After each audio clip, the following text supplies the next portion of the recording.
I can speak English, but before I say anything, I have to think of the sentence in my language, then I translate it to English in my head, and then I say it.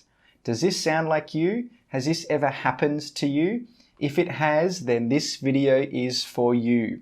What's up, guys? My name is Shane, and today we are talking about how to stop translating in your head and start thinking in English. This is a very common problem that I hear from a lot of my students, and it's a problem for two main reasons. The first reason is that if you always translate in your head, you're going to speak English very slowly, because first you have to think about it in your language, and then in your head you have to translate it to English. And the second reason is that translating may make your English sound unnatural. For example, in many languages, the sentence, "It uses time 10 minutes," is correct. But if you translate that into English and say it, "It uses time 10 minutes," it sounds a little bit strange, because a native speaker would say, "It takes 10 minutes. It takes 10 minutes. So in today's video, we look at 5 things that you can do to stop translating and start thinking in English. Starting to think in English is easy. All you have to do is to do everything that you can in English. If you can do it in English, do it.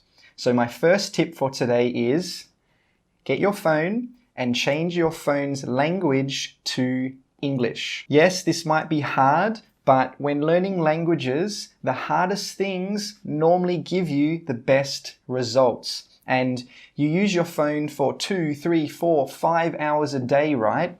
So if you're using your phone and you're always seeing English like dates, times, click here to send this message, swipe to unlock, this English will go into your head and you'll start thinking in English. And seeing more English is one of the best ways to help you to start thinking in English. The second thing you can do is to start naming things around you. Wherever you are, if you're at work, if you're on a bus, if you're on a train, if you're at home, look around and name things in English. But when you're naming things, make sure that when you see something, that the English word comes into your head. You don't want to translate from your language to English. So let's practice this right now. I will point at something and I want the English word to go into your head. Laptop, table, phone, water bottle, book, plant, lamp. And another thing you can do is that when you hear a word in English, try and have a picture of that word go into your head. So for example, if you hear the word laptop, in your head, in your mind, you want to see a picture of a laptop. You want to really feel the meaning of the word. If you start to do this, if you start to practice this consistently, thinking in English will become natural. It will become really easy for you. Now, the next thing you can do is to start putting all of those words into sentences. Talk to yourself in your head. It's your own little world up there. You can say whatever you like. You can talk about whatever you like. For example, you could talk about what you see. Wow, that tree is so big. I wonder how long it took to grow that tall. You can describe what you feel.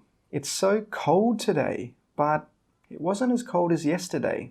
You can describe what you think. That was such a good workout today, but I think next time I will do a longer warm-up. This is meant to be fun. It's not meant to be stressful. You can do it anywhere, anytime, and talk about anything. You can even try having conversations with yourself in your head in English only. So you say one thing in English, and then you can reply to yourself in English, all in your head. And If a word of your language comes into your head, that's okay. It doesn't matter. Just stop, start again, but try and only think in English.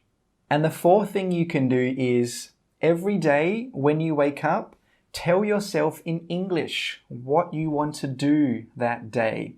This doesn't have to take long. It can take 1 minute, 2 minutes, 5 minutes. It's entirely up to you. And I know that some people can't really think when they first wake up, like me. When I wake up, I can't really think. So if that's like you, you can do this activity in the shower or when you're eating breakfast or when you're getting ready for work. Just make sure you do it consistently every day. And you can do it before you go to bed as well. You can think about your day and tell yourself in your head in English what was good and what wasn't so good.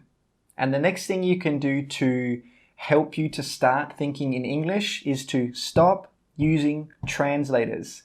Because like I said in the intro, when you use translators, your English might sound a little bit unnatural or strange. So if you want to know what a native speaker would say, watch a native speaker in that same situation and see what they say. Listen to them. And after you've seen them and listened to them, you can copy the native speakers. And then you will also sound like a native speaker. No thinking, just copy. And I understand that sometimes you will have to look up words that you hear or you see or you read, and that's okay.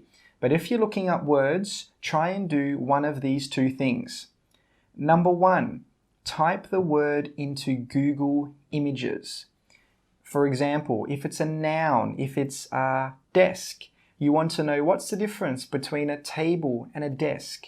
Google desk, Google table, and look at the images. And then you can get a feeling of what the real difference is between those two words. If it's something like a verb, maybe it's the word run, and you type that into Google Images, you will see someone running. You will get the feeling of the word run. The second thing you can do is use an English to English dictionary.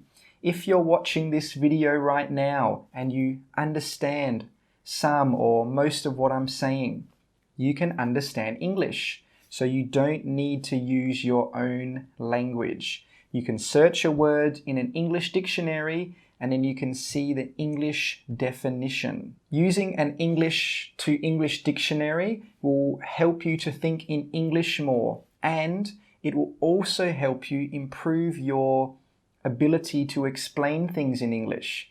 Because if you're always reading definitions in English, you will start to see how native speakers explain things. So this is one of the best things you can do if you want to start improving your English and start thinking in English. And that is the end of the video today. Comment down below and let us know, were these tips helpful for you? What are your best tips for starting to think in English? Comment down below and let us know. But just remember, the tips in this video, they will only work if you do them consistently. Consistently means again and again and again. If you just do it for 1 day, 2 days, 3 days, it's probably not going to help you. But if you do it consistently for 2, 3, 4, 5 months, you will see a really big difference in your ability to think in English. If you're interested in a video called Why You Don't Understand English, you can check it out right here. If you like the video, please hit like, and if you haven't subscribed to the channel already, make sure you subscribe right now so you don't miss any video that can help you improve your English. And if you're not following us on Instagram, make sure you go and follow us right now, because we have daily quizzes, weekly posts, videos, pictures, updates, and much, much more. And I will see you in the next video. See you guys.